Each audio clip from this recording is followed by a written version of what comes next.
Good evening. Welcome. I'm so glad you're watching this video tonight.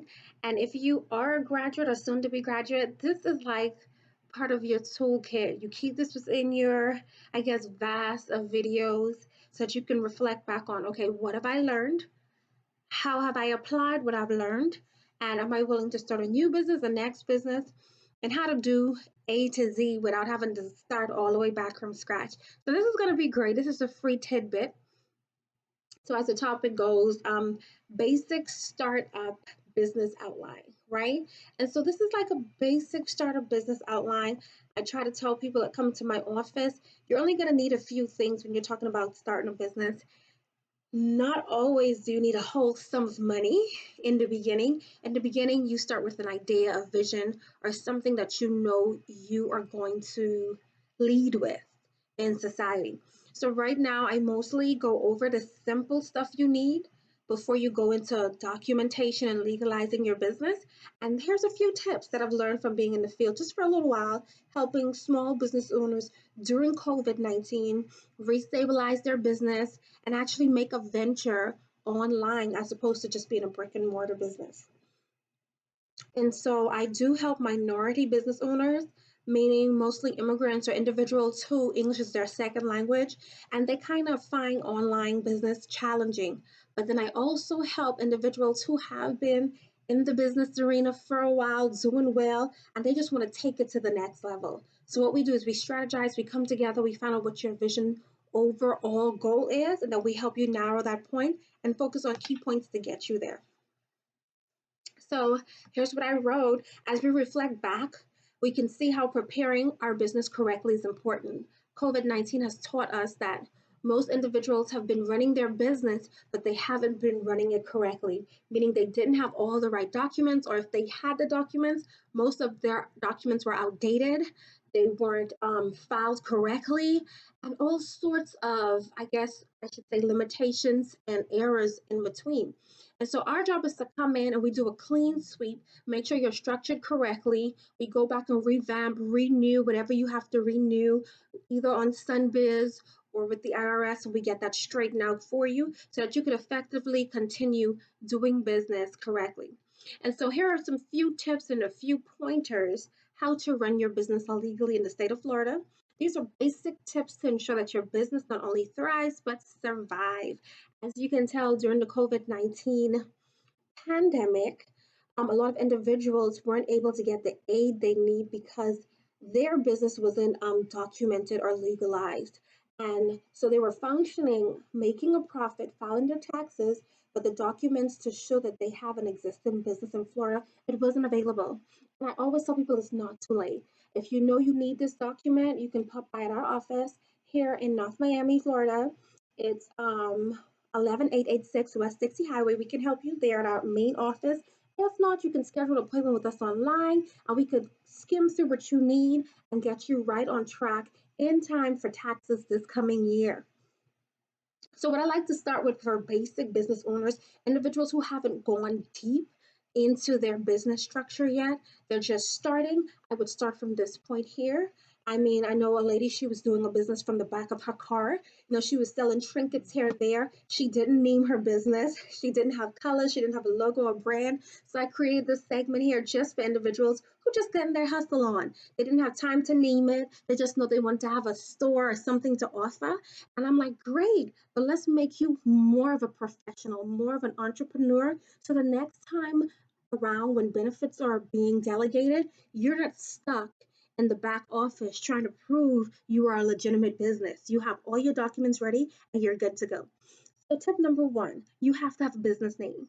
Even if you're just getting an EIN number, they want to know your business name, okay? Many people know that they want to start a business, but they don't know how to brand what they do.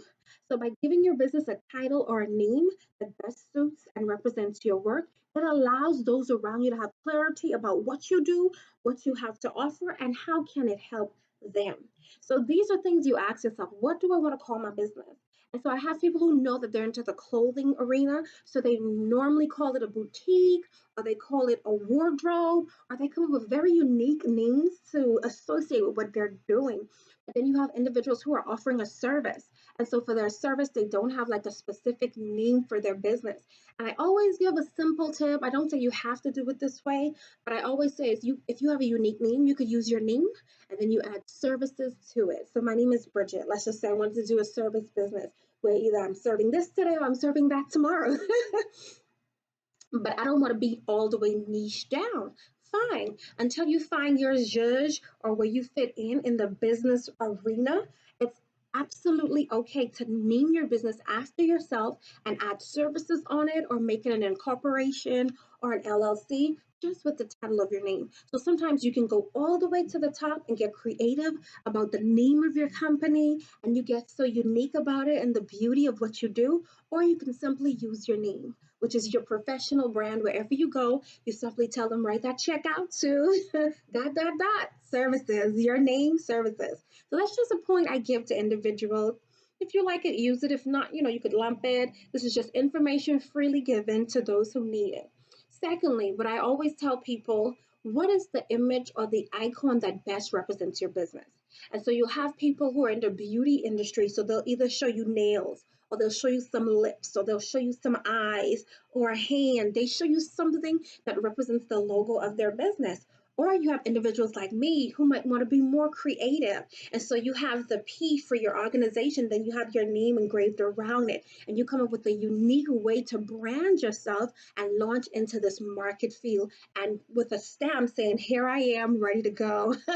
And so I help individuals create a logo as well, or I help them come up with a name. So in the company, we work on all of that because by the time you graduate with our course, we want you to be fully equipped, fully legal, and fully prepared to handle most, if not everything, that might be coming your way as a new business owner. So, third tip is that we help you brand your colors. As you can see, most people they love, love, love a certain color about what they do, and that color makes them light up. Or if you're going the more traditional route, we all know that when you're talking about a hospital, it's usually represented with blue. If you're talking about an aid to somewhere, it's usually a red cross. Or there's different iconic colors and iconic symbols that associate with what you do. And so sometimes we go into the research with you to figure out what color best represents what you do in the professional arena. And if we can't come up with a color and we see that it's, I guess, miscellaneous, we allow you to pick your favorite color, something that represents your brand and what you do so well. I love, love pink. Those who know me also like purple on the side. And so you would either see my stuff represented in pink or purple. Or if you're doing like a session with me in my mastermind, it will be red. And at another point, you'll see my logo as gold. So I have different colors to represent different specific things that I niche down in my organization. And I encourage others to do the same. This is not something you want to make sure it's absolutely perfect. You're evolving, your business is growing. We just want you to have something that identifies you both color wise, okay, and logo wise. Okay, and so the fourth tip, after you do the branding and the colors and what have you, we also want you to talk about your slogan. We all know McDonald's.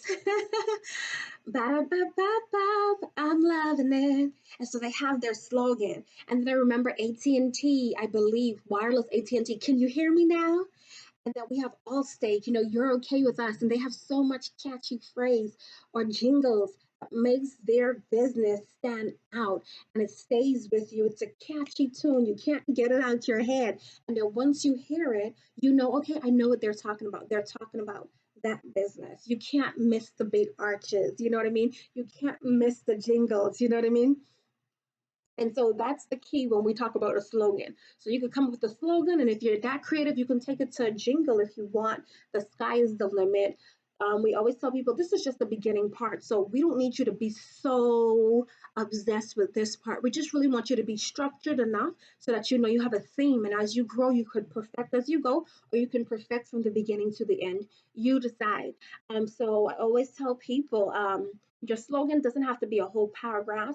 It could be 4 to 3 words. It could be a sentence. I had a lady in my course and I was helping her come up with a slogan. And she was a beautician. And we came up with look your best always. And it was just a cute, catchy term. And then I had another lady who's a young lady actually, and she's a teenager. She was starting her online business, launching her brand. And she called it classy from head to toe. And I thought that was so cute and beautiful because anybody can invest in their passion and their vision, and they could come up with a whole company culture around that slogan that whoever is representing your brand or wearing your brand, they're confident and they feel comfortable in their skin and they can identify and relate with you. So I think that is absolutely awesome. And then I also jot down tip number 5. Do you have a professional headshot of yourself? Now, most people they do not put their headshot on their brand, but I always tell people have a professional headshot. So just in case people want to identify with the owner, or they might want to do an interview with you, they might want to invite you on a different platform, but they need to know who to say this brand belongs to. And I always tell people it's not an absolute must, but it definitely makes you stand out from the rest when they can see, okay, wow, this is not just an organization. This is not just a microcosm that is functioning out here. There's actually a human entity behind this vision. Maybe somebody I can identify with, maybe somebody I can relate to. And by allowing people in on who you are and the story behind what you do, you create loyalty. This is what you call company culture, but then also identity. They identify with your vision and goal. They see themselves in you and they look up to you and they admire what you do. Now you're no longer just a business owner, you're a mentor, you're a spokesperson, you're a motivational speaker, you're everything that encompasses what you call a business professional.